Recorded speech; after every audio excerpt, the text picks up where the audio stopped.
Культурная раніца з Таццянай Сапегай. Хвала Христу! Зусім нядаўна мы сустракаліся ў студыі Радыё Марыя, каб паразмаўляць пра кніжную навінку «Лета з цмокам цвыркуном». Відэо цікавай размовы з аўтаркай кнігі, пісьменніцай Наталляй Бучынскай вы можаце знайсці на YouTube-канале Радыё Марыя. А сёння мы сустрэліся, каб паразмаўляць са свеженькай кніжнай навінкай «Смужыкі, гурман і насатая каманда». Гэтыя дзве кнігі аб'ядноўвае тое, што іх стварыў творчы дуэт. Пісьменніца Наталля Бучынская і мастак Крысціна Пержукова. І яркі творчы дуэт сёння ў нашай студыі. Вітаю вас, шаноўныя. Вітаем. Вітаем. Новая кніга, такая ж яркая, прыгожая, цікавая па змесце, але ўжо іншыя героі. Героі кнігі «Смужыкі, гурман і насатая каманда» – гэта насельнікі лугоў і палёў, такія малюсенькія кузурачкі. Няўжо вы знаходзіце час у жыцці, каб прыглядацца да жыцця гэтых маленькіх жыхароў нашай планеты? Ведаеце, абавязкова, яны то маленькія, але гэта самы вялізны клас, які існуе ў прыродзе. Ну, сярод розных там звяроў, птушак. Гэта самы вялізны клас. І адзін з самых старажытных. Іх так многа. Я памятаю, недавно чытала, што не буду пра лічбы казаць, але гэта неверагодная колькасць насельнікаў на квадратны метр. Скажем так, неверагодная. Таму яны трапляюцца ўсюды, таму пра іх цікава нешта прыдумляць. Яны пастаянна ў тваім жыцці ёсць. Крысціна, як у мастака, ці ёсць час на кузурак? Ведаеце, я за гэта вельмі люблю прафесію мастака, таму што заўсёды трэба вывучаць нешта новае, і калі я пачала працаваць з гэтай кнігай, для мяне адкрыўся цэлы нейкі іншы неверагодны свет. Мне пачалі трапляцца розныя рэдкія кузуркі, жукі. Я на свае вочы пабачыла вусача, жука, аленя недзе ў горадзе. Так што гэта было такое цікавае падарожжа, калі ты малюеш, гэта вывучаеш і потым пачынаеш гэта сустракаць паўсюль. Тут, там, можа, таму што пачынаеш звяртаць увагу, а можа яны такі «О!». Добра, вы прыгледзеліся, і якая ж кузурка найпрыгажэйшая для вас? Яны ўсе прыгожыя, пачынаю ад камароў. Ой, камароў. Заканчваю нейкімі рэдкімі жукамі. Спадарыня Наталля, у вас іншае меркаванне наконт прыгажосці кузурак? Я вельмі многа прыгожых, вельмі люблю стракоз. Адны з найпрыгажэйшых, это страказа-прыгажуня, яна мае ярка-сінія крылца. Звычайна яны жывуць, у нас яны на возеры не жывуць, а затое жывуць на бліжэйшай рэчцы. Яны зусім не такія, як вось звычайныя стракозы. І яшчэ вельмі люблю бронзаўку залацістую. І адны і другія сталіся героямі маёй кніжкі. А бронзаўка залацістая, яна такая зялёная, бліскучая. Яе многія ведаюць. Вось, дарэчы, гэтыя ўсе словы, смужык, жамяра, кузуркі. Адкуль вы ведаеце беларускія словы, назвы кузурак? Я і шукала, адмыслова шукала назвы. Ведаеце, напэўна, так і сталася. Чаму напісалася ўрэшце вось другая гісторыка змешаную этой кніжцы «Абрабавалі цётачку Смаўжыху». Таму што выявілася, што сярод гэтых кузурак ёсць такія персоны, якія, напрыклад, прытворшчык шаўкавісты называецца. Або гэта я ўжо даведалася крыху пазней, калі кніга ўжо была напісаная, але які быў персанаж? Прытворшчык злодзей. Гэта проста бяры назвы, чытай іх і пішы па гэтых назвах кнігу. Таму што я так і рабіла па сутнасці. Я падбірала героі, якія падыходзяць да маёй такой трошкі дэтэктыўнай гісторыі, і на аснове іх назваў выстройвала нейк сюжэт. чаплялася за гэтыя назвы, шукала, было вельмі цікава. І нават смоўжыкі, калі паглядзець, унутры смоўжыкаў таксама вялікая разнастайнасць, і ў вас нават ідзе пералік, якія смоўжыкі ёсць розныя ў свеце. Сёння праверыла, каб не наманіць, праверыла, і выявілася, што абапіраючыся на звесткі навукоўцаў, вядома, што на свеце існуе не менш за 110 000 відаў усялякіх смаўжоў, малюскаў. Яны ёсць наземныя, ёсць падводныя, у мяне дзейнічае смоўжык наземны, так сказаць, але вось сваякі, да якіх ён вандруе, гэта ў асноўным падводныя смоўжыкі. Іх таксама неверагодная колькасць, і яны настолькі цікавыя, гэтыя істоты, што пра кожнага можна, па сутнасці, напісаць нешта вельмі цікавае. Спадарня Наталія, я ведаю, што вы вельмі адказна, дакладна падыходзіце да слова, і нават ёсць такая гісторыя, калі слова з беларускага слоўнічка Зоські Верас натхніла вас на стварэнне казкі. Раскажыце гэтую гісторыю. Ведаеце, там было так, казка ўжо нараджалася пакрысе, і для таго, каб сталася чарадзейства, патрэбны быў нейкі інструмент. І я задумалася, што можа быць чарадзейнай палачкай. Вось у свеце, у звычайным свеце, дзяўчынка, якая ходзіць у садок, мае звычайную нібыта сям'ю, яна адрозніваецца, можа, толькі тым, што бачыць незвычайныя яскравыя сны. І я доўга перабірала сярод розных пруточкаў, там палачак, нейкіх там яшчэ раслінак, тое, што магло б стацца чарадзейным гэтым інструментам. І аднойчы я наткнулася на тое, што вось не памятаю, калі мне гэта адкрылася, гэта што у Зоські Верас незабудка запісаная мае некалькі назваў. Адна з іх жабіны вочкі. А самае цікавае, што я ўжо взяла гэту незабудку, мне вельмі спадабаліся легенды пра незабудку. Є вельмі шмат легендаў, прычым, што цікава, летні ў кожнага народа ёсць легенда пра незабудку, і вось гэта значэнне слова «не забудь», яно у кожнага народа, не гледзячы на нейкія яшчэ легенды, вось гэта такая асноўная у кожнага народа, вось гэта «не забудь».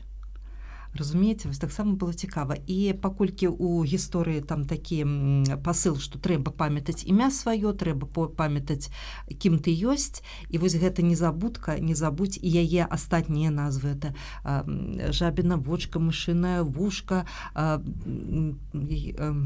слухайце, ўжо забыла нават усе, іх многа назваў. Вось так сталася, што Зоська Верас у сваім батанічным слоўніку падказала мне гэтую чарадзейную, гэту не палачку, а чарадзейны інструмент, з дапамогай якога адбываюцца розныя там цуды ў кнізе.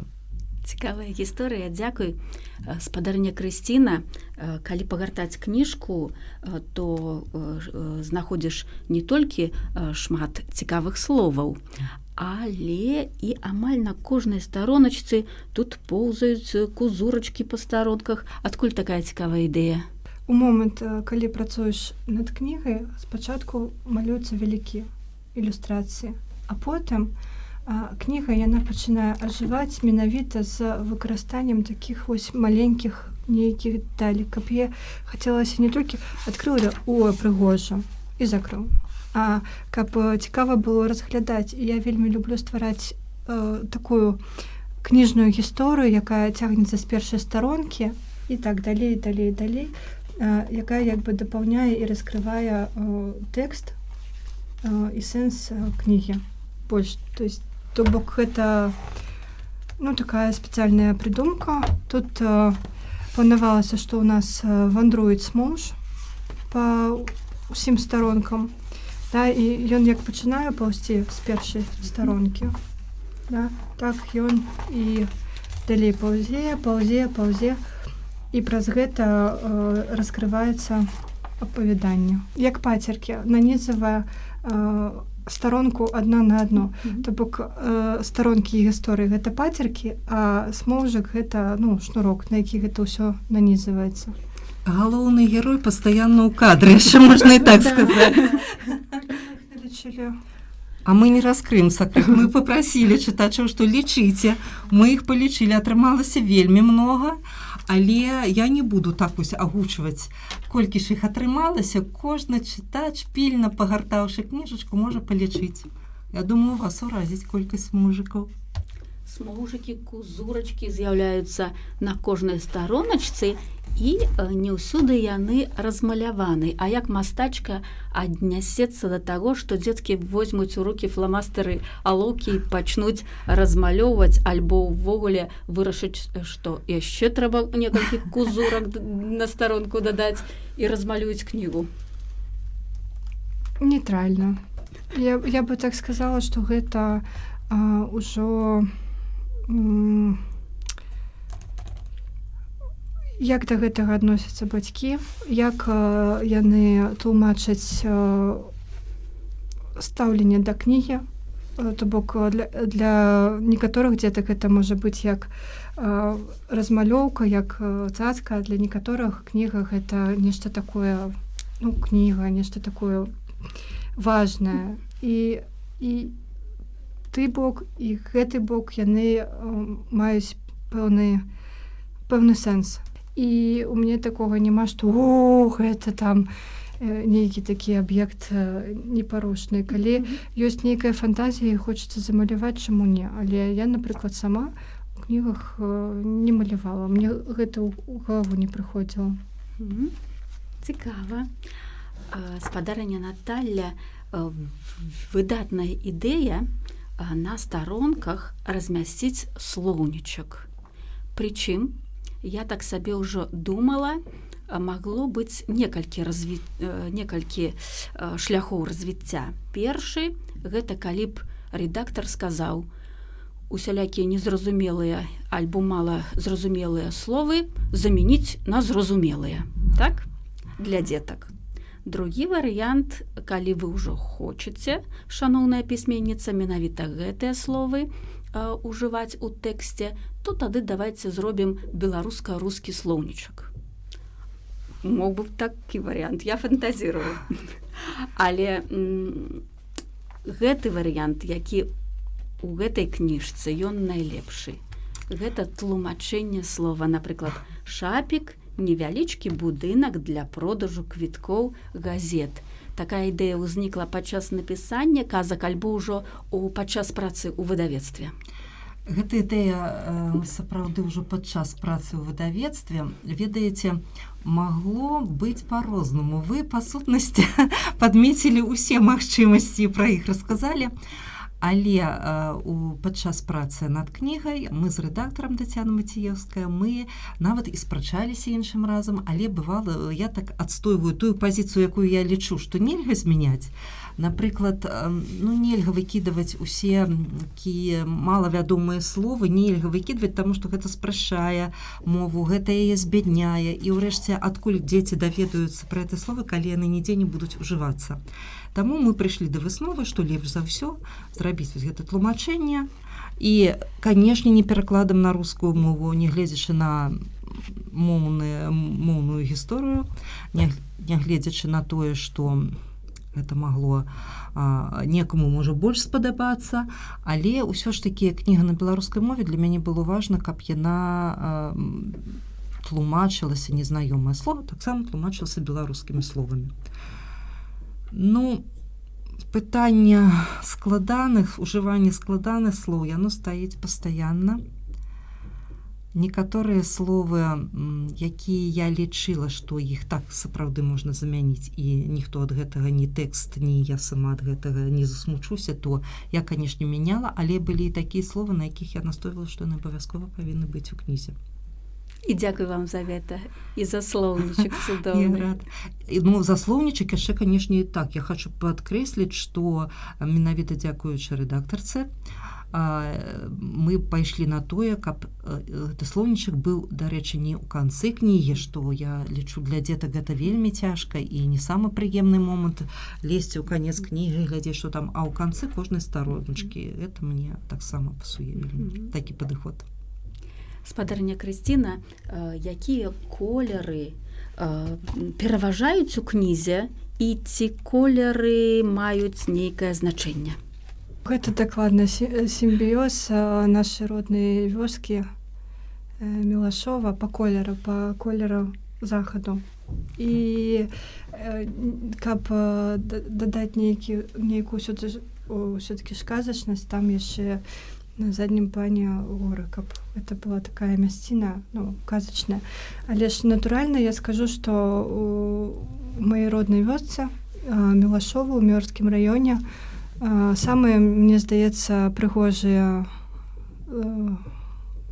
захады, самыя прыгожыя колеры, і палітра была ўзята адтуль, таму што гэта вёска, яна не толькі моя родная, але гэта не сакрэт. Родная вёска Наталі. Нейкія падзеі з гэтай кнігі адбываюцца, я так разумею, там, каля возера, калі маленькая дзяўчынка ператвараецца у вельмі маленькую і бежыць да возера. Так таму колеры былі ўзяты менавіта з таго возера, з таго роднага месца. Таму, калі нашы слухачы хочуць пабачыць вось такія колеры, то трэба ехаць у Мілашова. Да. І трэба пры гэтым адкрыць сваё сэрца на любоў і на прыгажосць, таму што гэта можна напоўніць, магчыма, кожную мясціну, але там яно ўжо ёсць, ужо жыве, трэба толькі адкрыцца гэтаму.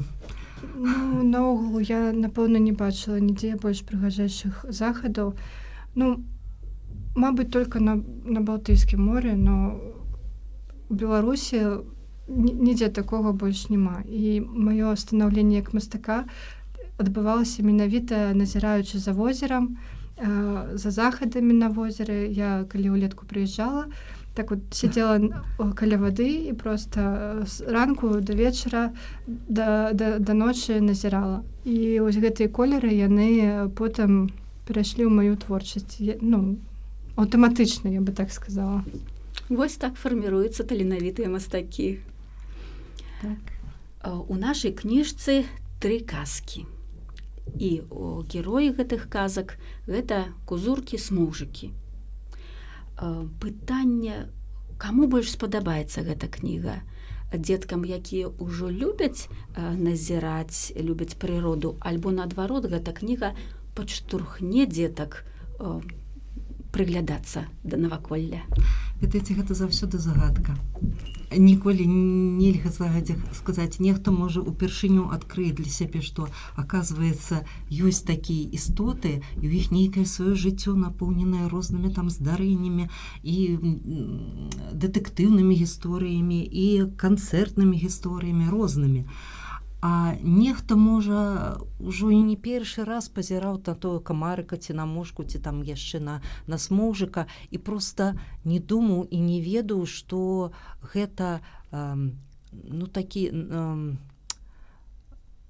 гэта такія асаблівыя насельнікі, якіх многа, якіх ён бачыць, у якога таксама кожна свая гісторыя. Гэта па-рознаму прыходзяць чытачы, і дарослыя, і маленькія, па-рознаму прыходзяць. Нехта адкрые для сябе свет, а можа, нехта і не адкрые. Для некага ён застанецца такім, ведаеце, запечатаным на ўсё жыццё.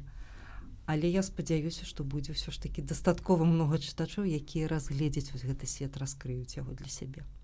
Можа, нават нехта вырасце, стане, не ведаю, стане гэта вывучаць, навукоўцам нейкім стане. Тым больш, што кніга, калі яна абуджае свет фантазіі, або свет, які хочацца раскрываць, больш бачыць у ім, то гэта цудоўна. Кожны да гэтага прыйдзе ці не, пабачым. Першая казка ў кнізе мае назву «Смоўжык». Смоўжык іграе на скрыпачцы. І у гэтай казцы кожная кузурка выконвае сваю функцыю. Смоўжык рэпетуе на скрыпцы. Конікі граюць на цымбалах і шыюць канцэртныя гарнітуры для музыкаў.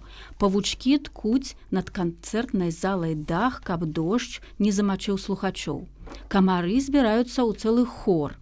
Камар-кантралёр не прапускае безбілетнікаў. У шапіку квіткі прадае касірка Муха. усе гэтыя функцыі, якія нададзены кузурачкам, яны не выпадковыя. Ну, вядома, не. Ну, пра тое, што павучкі ткуць, ведаюць, калі дзеці яшчэ не ведаюць, то бацькі ведаюць усе. І гэтыя ткалі, яны такія актыўныя, што не толькі ў прыродзе, а нават у хаце можна пабачыць вынікі іх працы. Пра тое, што конікі іграюць на цымбалях, таксама, здаецца, ведаюць усе. Тое, што конікі яшчэ, аказваецца, могуць і шыць, гэта ўжо моя асабістая прыдумка. Так мне захацелася. Вось. Ну, бо павучкі занятыя, разумееце? Вось. Камароў цэлы хор, ну, дык гэта чыстая праўда. Увечары выйдзеце у парк, або ў лес, або да возера, і пабачыце, пачуеце і пабачыце, што камароў сапраўды цэлы хор, цэлае стая, як хочаш. Карацей, гэтых стварэнняў вельмі шмат, і нездарма ж таксама кантралёр камар, бо ён такі пільны, ён злосны, ён пакусае, але не прапусціць безбілетніка.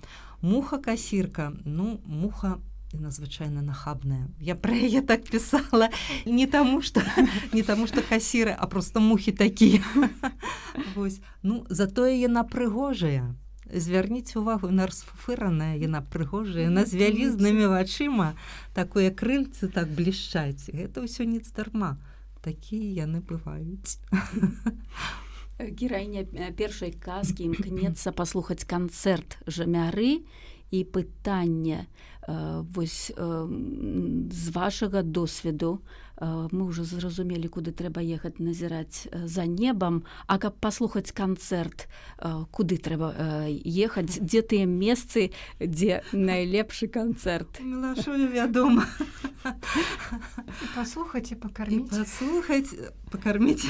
Ну, гэта для ахвотных. Я, напрыклад, не вельмі люблю карміць камароў, але яны мяне затое любяць. Ну, так у нас склаліся з імі стасункі такія. Так, там сапраўды бываюць вечары, калі ты выходзіш на ганак, а у нас хата бацькоўская стаіць на гары, пад гарой возера, это ўсё як у казцы, і чуеш, як паветра, яно вібрыруе ад гэтых гукаў. І здаецца, што не толькі ад гуку, а яшчэ і нават ад трапятання крыльцаў. І ты слухаеш, як яно ўсё гэта адбываецца. А што тычыцца, ведаеце, я раней заўсёды думала, што так, можна слухаць жамяру, але мінулым летам я пачула нават смоўжыка. Праўда, ён не пеў, і я пачула, як смоўжык грызе лісток. Я нават запісала гэтыя гукі, гэта было так, ну гэта было настолькі... Да, у яго, не памятаю, у смоўжыку такая нейкая неверагодная колькасць зубочкаў, і яны это як труць гэты лісток. Чуваць, нам ніхто не перашкаджаў, ён еў, а я сядзела, слухала. Гэта было так, ведаеце, запамінальна. Вельмі. Так што ў Мілашова так можна паглядзець і паслухаць. Каб заахвоціць дзетак і дарослых да чытання першай казкі, спадарыня Наталля, просім вас прачытаць урывак з першай казкі. Добренька. Першая казка называецца «Смоўжык іграе на скрыпачцы». Насамрэч, з чаго і пачалася казка? Я аднойчы не ішла, бегла да возера па сцяжынцы, і сядзіць смоўжык проста на сцяжынцы. Прычым так і было, як у казцы, ён адным рожкам травінку нагнуў, а другім карацейшым распораз яе торгае. Ну, гэта немагчыма было проста, ну, абысці бокам, разумееце? Трэба было, канешне, стаць, паўзірацца, паглядзець, і вось нарадзілася казка. Пачну я з таго, што зачытаю маленькія такое 4 радкоў, якое таксама аказалася, дарэчы, да гэтай казкі. Мне сустрэўся смоўж-музыка. Ён на скрыпачцы пілікаў, торгаў рожкам за травінку, запрашаў на вечарынку. Пасля пэўных дзеянняў, калі мне давялося стаць маленькай, каб пагутарыць з гэтым смоўжыкам, ну, не мне, дзяўчынца, якая з'яўляецца гераіняй гэтай гісторыі, яна, дарэчы, шукала спосаб і ўспомніла, што ведае яна такі спосаб. Гэта таксама спосаб з маленства. Трэба было загадаць жаданне і хутка-хутка крутануцца на адной ножцы. Але вынік быў розны, магло атрымацца, магло не атрымацца, а на выніку плывала ўсё. Ці шпурляўся ты камянямі ў каго-небудзь, ці здароўкаўся ты з суседзямі і сябрамі, ці не пакрыўдзіў ты каго-небудзь. Бачыце, гэта ўсё вельмі такія тонкія матэрыі. Можа, чараўніцтва можа адбыцца, можа не адбыцца.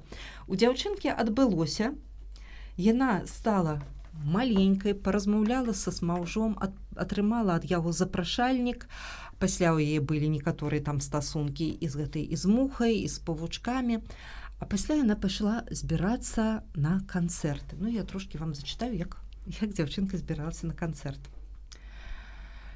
Прыбегла дамоў, бо згаладалася, паела блінцоў з сочывам, малаком запіла, нешта не наелася, адкроіла кавалак пірага з яблыкам, з'ела. Яшчэ нечага хочацца, вось як згаладалася. Выцягнула з шуфляды шакаладку і з'ела. З лядоўні дастала марозіва і за салодай упляла. Цяпер наелася. Ногі, рукі, вочы, вушы старанна вымала. Па-новаму ўчасалася. Ведаю, як збірацца на канцэрты. Навучаная. Вызірнула на двор. Ой, ну што, здаецца, час ужо. Сонца вось-вось краёчкам возера зачэпіць. Зноў да возера, бягом. Ага, гэта ж мне на ножцы крутануцца трэба, каб зноў стаць маленькай. Круць. Ой, вось табе і маеш. Не падзейнічала. І зноў круць. І яшчэ раз круць. Як была вялікай, так і засталася. Так, спакойна. Мо словы чароўныя трэба дабавіць. Крыбля-крабля бумс. Нічога. Энікі-бэнікі. Зноў нічога. Сніп-снап-снуры. Курлы-мурлы плясь. А вось гэта я толькі што сама прыдумала. А ніякага выніку. Аёй.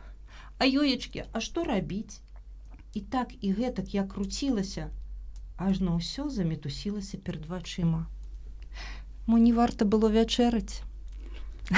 Вось такі невялікі урывачак з гісторыі, як смоўжык іграў на скрыпачцы. Пераходзім да другой гісторыі. Абрабавалі цётачку смаўжыху. Цётачка смаўжыха пацярпела. Гэта такі сапраўдны дэтэктыў. Спадарня Наталья, это першы дэтэктыў, які надрукаваны. Мне хацелася паспрабаваць канкрэтна вось такі жанр дзіцячага дэтэктыву. У нас ёсць хорошая кніга Тані Сівец «Куды прапала малпа Маня», таксама дэтэктыўная гісторыя. І я неяк аднойчы разважала, ну вось што мне хацелася бы, мне самой што цікава напісаць, якую гісторыю, як ужо была гераіня. Але я яшчэ не ведала, як канкрэтна будуць развівацца падзеі, і я зразумела, што мне хочацца, каб гэта была такая трошкі дэтэктыўная гісторыя. Ну, я спадзяюся, што яна атрымалася. Гераіня смаўжыха, яна была калекцыянеркай і збірала розныя прадметы. Спадарня Крысціна, вы, калі ездзіце, а я ведаю, што вы шмат вандруеце, што вы прывозіце на памяць з розных гарадоў, з розных краін? Камешки. Каменчики. Где их збираете? Ну, ведаеце, я привожу некие адметныя рэчы. Каменчики, кавалачки дрэва, калі гэта на беразе мора. Якія-небудзь травы.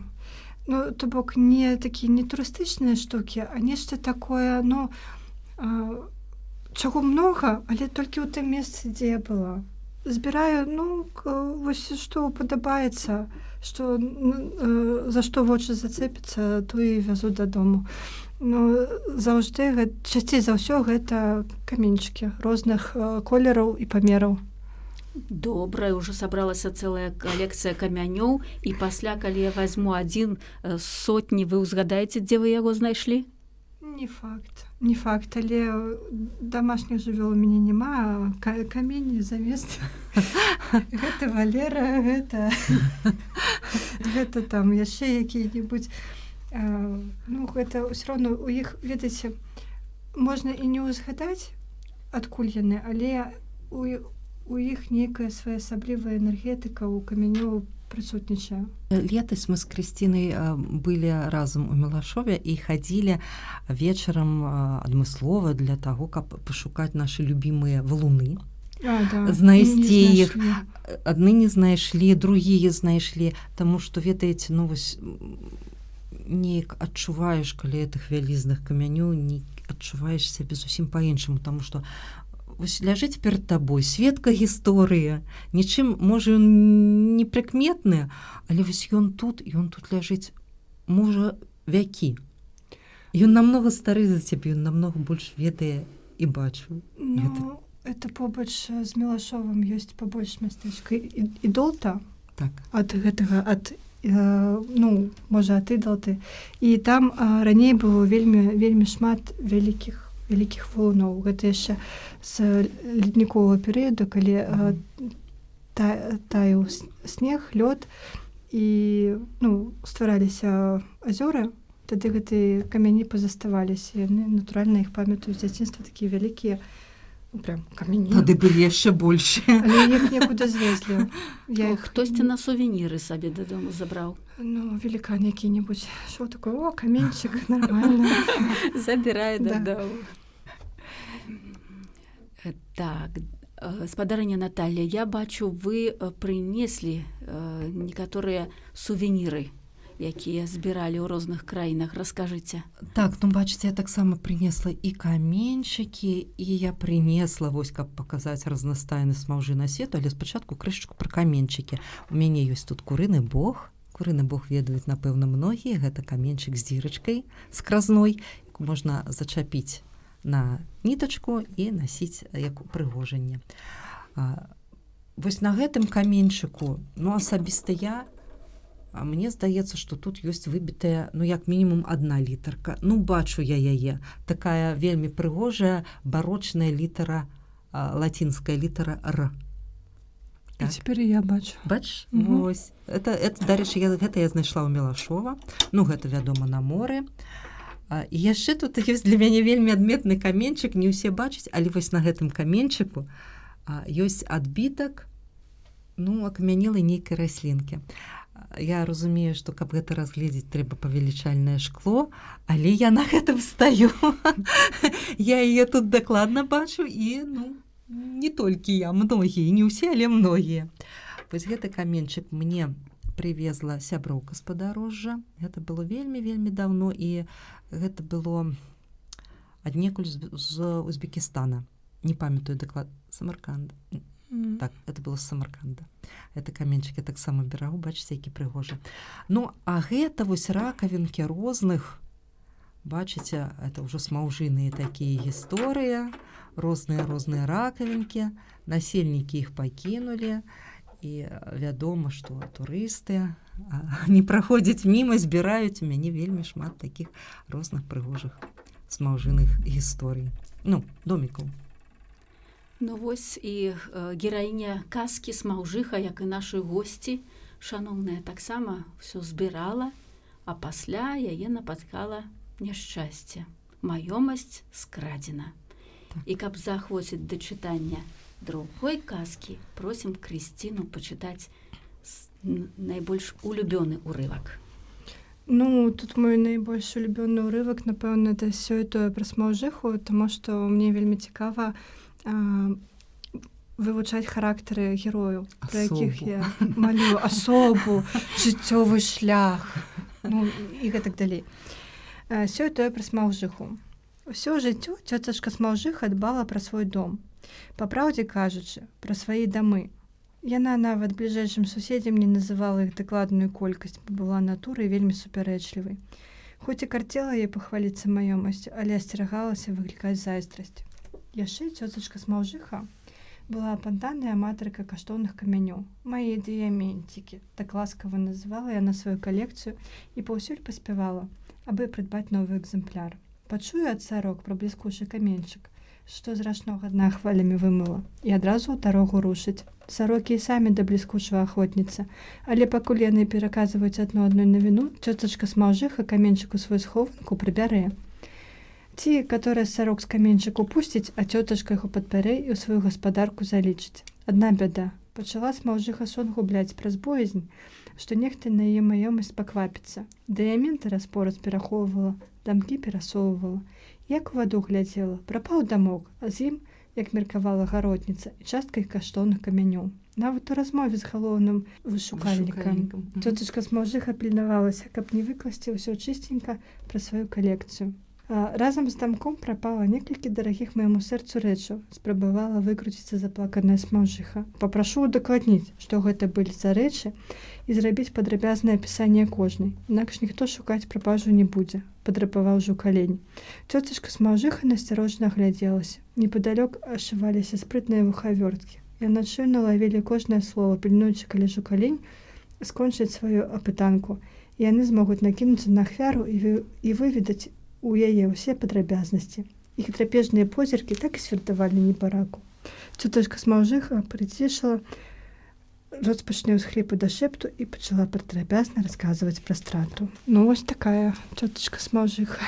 Да, якая канцоўка будзе у гэтага дэтэктыва не скажам, бо гэта будзе нечаканасць. Так, Для чытачоў варта пачытаць, каб даведацца, што ж там было. А мы пераходзім да трэцяй казкі «Паляванне на смаўжа». І таксама нечаканы сюжэт, надзвычай цікавы. Наш герой гурман, які вельмі любіць спрабаваць розныя стравы, ходзіць па рэстарацыях. І тут прыходзіць у шыкоўны рэстаран, і яго чакае такая неспадзянка. І пытанне да нашых госцяў: ці любіце вы штосьці новае спрабаваць з кулінарных страваў, ці любіце нейкія цікавыя кавярні і якія-небудзь ёсць, можа, гісторыі з кавярняў? Ведаеце, вельмі люблю спрабаваць што-небудзь новенькае. Звычайна гэта тычыцца канкрэтна дэсертаў. Неяк я спакайней спрабую дэсерты, таму што я, можа, не настолькі смелая, каб спрабаваць стравы іншых відаў, што-небудзь такое экзатычнае. І, дарэчы, сёння вось згадывала гісторыю, якую аднойчы пачула па радыё. Байка гэта ці не байка, я не скажу. За што купіла, за тое прадаю. Але гісторыя была такая. Адзін час ішла па радыё такая перадача, калі званілі на вядоўцу і расказвалі неверагодныя гісторыі з свайго жыцця нейкі. І вось пазваніў чалавек, які калісьці служыў у гандлёвым флоце, марак дальняе плавання, і ў іх з сябрам была дамова, што калі ў іх шмат часу дзе-небудзь у якім-небудзь порце яны доўга стаяць, абавязкова знайсці які-небудзь шыкоўны рэстаран і ўзяць там самую незвычайную страву. І вось яны, будучы ў нейкай экзатычнай краіне, выбралі сабе ў рэстаране страву, мовы натуральна не ведаюць, ну, пальцам тыцнулі, вось гэта нам. А афіцыянт нейк на мігах патлумачыў, што гэта доўга чакаць, 1,5 гадзіны як мінімум. Нам спяшацца няма куды, нясіце, калі ласка, гатуйце, ўсё. Яны пачакалі, урэшце прыносяць ім зялёны лісток на талерачцы, па лістку паўзе смоўж, і за ім выдзяляецца, вось смоўжы, калі паўзуць, выдзяляецца слізь. Ну, рэстаран афіцыянт паставіў талерку і пайшоў. Паглядзелі гэтыя два хлопцы на это смаўжа, ну што, заказалі, а дамоўленасць такая, што ўжо калі заказалі, то ядуць, не адмаўляюцца. І з'елі яны таго смаўжа. Прыходзіць афіцыянт, пабачыў пустую талерку, таму адразу дрэнна стала, таму што ён, можа, і тлумачыў хлопцам гэтым, а яны не зразумелі, што есці трэба толькі гэтую слізь. Гэта слізь нейкая незвычайна дарагая, і смоўж адзін на ўсю ваколіцу, ён знаходзіцца ў адным рэстаране, і калі нехта замаўляе сабе гэту страву, то пасыльны едзе ў гэты рэстаран, дзе зараз знаходзіцца смоўж, бярэ там смаўжа, вязе у іншы рэстаран. Ну і вось нешта там было вельмі такое непрыемнае для гэтых хлопцаў, як яны там плацілі за гэту страву. Можа, гэта і байка, але калі гэта нават байка, то файная байка. Мне падабаецца. Цэлая дэтэктыўная гісторыя. Ну, амаль. Ну, гэта байка, якую пачулі па радыё. Так. А з жыцця вашага? Што цікавага, якія месцы цікавыя? Месца цікавых многа, але вось калі з уласнага жыцця я памятаю, што аднойчы трапіла ў Парыж і вырашылі таксама не з'язджаць з Парыжу, пакуль не паспрабуем жабак. я іх ела. Прызнаюся, смаўжоў сказала, есці не буду. Ці смакавала? І яна вельмі падобна не на курыцу, а на зялёны гарошак. Жабкі гэтыя, лапкі гэтыя жабіны. Вось. Ну я ж не ведала, што некалі я напишу кніжку пра жабак, карацей, не трэба было жабак есці. Ну так атрымалася. Спадарня Крысціна? Ну, нічого такого. Не спрабавалі і... Да, я неяк за традыцыйную ежу. А я, вы сказалі пра Парыж, таксама узгадваю, што была ў Парыжы і з сябрамі, яны прывялі мяне ў сваю любімую кавярню, і там былі проста блінцы, але з рознымі начынкамі. І там, можа, 50 розных начынак, і пасля таго, як прынеслі гэтыя блінцы, там не было нічога незвычайнага. Такія ж блінцы, як і мама мая робіць, а можа, мама мая і смачней. Але самі сябры сказалі, што яны прыходзяць сюды дзеля камунікацыі з гаспадаром гэтай кавярні. Бо сапраўды найбольш часу мы правялі не за тым, каб з'есці блінцы, а за тым, каб размаўляць з гэтым уладаром кавярні, каб ён расказваў, раіў, якія блінцы новыя, якія трэба пакаштаваць. І вось гэты працэс камунікацыі, ён таксама з'яўляецца часткай культуры кавярняў і таксама надзвычай важнай і цікавай. Так урэшце у гісторыі пра гурмана так і атрымалася, таму што наедак гурмана ў гэтым шыкоўным рэстаране быў які? Варголы з нішчымніцай. Па сутнасці, дзеля гэтай назвы і напісалася казка пра гурмана, таму што калі я, напрыклад, калі да мяне нечакана едуць сяброўкі, а я не падрыхтавана, я кажу, дзяўчаткі мае, ну сёння у мяне толькі варголы з нішчымніцай. І яны заўсёды кажуць мне, ты так смачна гаворыш гэтую назву, што нам здаецца, што гэта нейкія смачныя клёцкі, а што ж гэта насамрэч? Ну, я пасля ім расказваю, канешне, калі яны прыязджаюць, я там нешта ўжо знаходжу ў сябе, накрываю стол, але варголы з нішчымніцай, гэта я заўсёды пужаю, так што вось будзе вам варголы з нішчымніцай. І дзеля таго, каб неяк вывесці ў людзі гэтую назву этой стравы, вось напісалася гісторыя пра гурмана. Мне вельмі падабаецца гэта гісторыя палявання на смаўжа, таму я менавіта папрашу прачытаць урывачак. Сама казка складаецца з 6 частачак, і я прачытаю самую першую, каб зацікавіць нашых чытачоў. Жыў на свеце гурман. Чым толькі ён не ласаваўся за жыццё. Бывае, гурмана блытаюць з абжорам, але гэта зусім розныя людзі. Абжору, абы набіць страўнік ежай. Гурман жа вышуквае стравы вытанчаныя і незвычайныя. Акрамя таго, наш гурман быў вялікім прыхільнікам прыгажосці нават у спажыванні ежы. Таму ён заўсёды насіў з сабою футарал, зроблены са слановай косці, у якім ляжалі срэбныя лыжачкі, відэльцы і ножыкі. Нават маленькі срэбраны кубачак быў. А яшчэ бялюткая накрухмаленая сурветка. Гурман вельмі любіў фатаграфавацца са стравамі, якія збіраўся з'есці. Ён набыў палку для селфі і пачаў весці свой блог у сеціве, каб усяму свету паведаміць, ці даспадобы яму прыйшліся далікатэсы краін, якія ён наведаў. Вось ідзе аднойчы гурман вуліцамі горада. Галодны. З учарашняга дня макулінкі ў роце не было. Не таму, што паесці няма чаго. Вакол столькі смачнага прадаецца. Рэстараны і кавярні прапануюць самыя неверагодныя смакоцці. І грошы мае. Купляй, ды ласуйся. Гурман жа толькі носам круціць.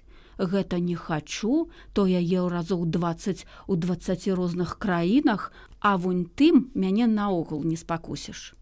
Зайшоў гурман у шыкоўны рэстаран, афіцыант яму адразу меню пад нос. Тыц, выбірайце, маўляў, чаго душа пажадае.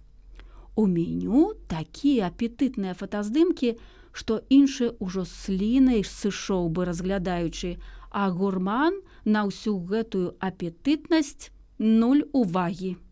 Гартаў, аж бачыць на апошняй старонцы дзіўную абвестку. Увага! Самая смачная страва спечанага смаўжа ад шэф-кухара нашага рэстарана. Ніжэй падрабязнае апісанне той стравы надрукавана. Зацікавіўся гурман. Якое незвычайнае спалучэнне інгрэдыентаў. Пэўна, гэта павінна быць смачна. А як выглядае? Вось табе і маеш. Фотаздымка няма. Затое расказваецца, што шэф-кухар вучыўся кухарскай справе ў Парыжы і так цудоўна напрактыкаваўся гатаваць смаўжоў, што быў узнагароджаны за сваё майстэрства ажно 3 залатымі медалямі. І дзіўная прыпіска. Таму наведніку рэстарана, які зловіць і прынясе смаўжа, шэф-кухар прыгатуе яго зусім бясплатна, як прыз за спрыт. Што за глупства? Здзіўлена запытаўся гурману афіцыянта. Чаму гэта наведнікі самі павінны лавіць смаўжоў? О, гэта цэлая гісторыя з таямнічым выглядам, прашаптаў афіцыянт.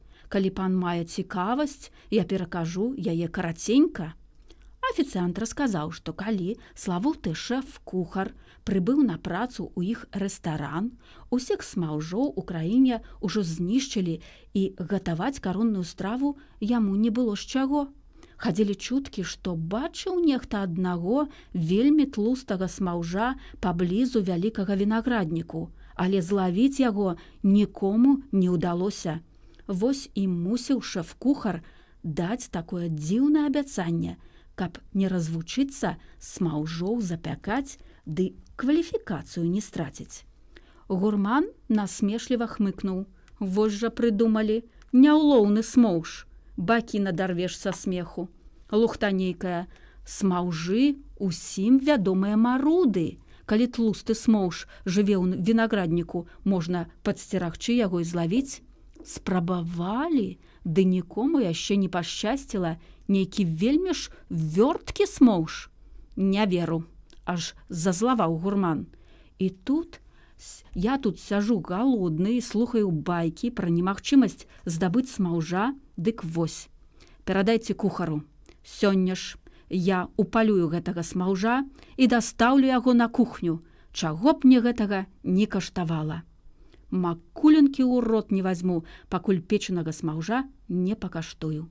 Рашуча дадаў гурман, ён хуценька зрабіў невялікі запіс, паведаміўшы, што выпраўляецца паляваць на смаўжа. Выклаў яго ў блогу і выйшаў з рэстарана. А нашым чытачам я прапаную паляванне не на смаўжа, а на кніжкі Наталлі Бучынскай і Крысціны Пержыковай, но гэта такое простае заданне. Так. А каб яно было больш складаным, я прапаную наладзіць паляванне на аўтографы ад аўтараў. І я шчаслівая, бо маю кнігу і аўтограф. Дзякуй вам вялікі. Дзякуй вам, Тацяна. Дзякуй, Радыё Марыя. Я хацела дадаць, калі мы гаварылі пра кузурак, якія стварылі гісторыю пра абрабаванне цётачкі смаўжыхі, ведаеце, я трошкі дадам гэтых назваў, каб яны прыгучалі і зацікавілі. Оказывается, у наших лесах, полях водятся такие жуки, як жук-пілюльшчык, мясцовы лекар. Ёсць такі, можа ратаваць смаўжоў ці кузурак, якія там захварэлі, напрыклад. Сляпень бычыны, напрыклад, сляпень, адразу асацыяцыя ж нешта сляпы, да? Ён хоча выступаць за галоўнага сведку. Сведка – это той, хто нешта бачыў, чуў, ведае. Сляпень бычыны даводзіць, што хоць ён сляпень, але ён не такі просты, як можа здацца. Станожка выступае сакратаркай. Ну, разумееце, станожка так навучылася прыгожа пісаць рознымі ножкамі, што на любы густ, на любы зрок, дрэнны або харошы, яна можа напісаць і ўсе расчытаюць тое, што яна напісала. Муха-скарпіёнавая, ну пра скарпіёны ўсе ведаюць, што яны вельмі кусаюцца, страшныя іхныя укусы. Аказваецца, ёсць муха-скарпіёнавая ў нас, і яна мае вельмі благі характар. Калі што не па-ейнаму, яна абавязкова пакусае. Ну, такія асобы, як вухавёрткі, прытворшчык шаўкавісты і залатавочка, гэта прадстаўнікі прэсы.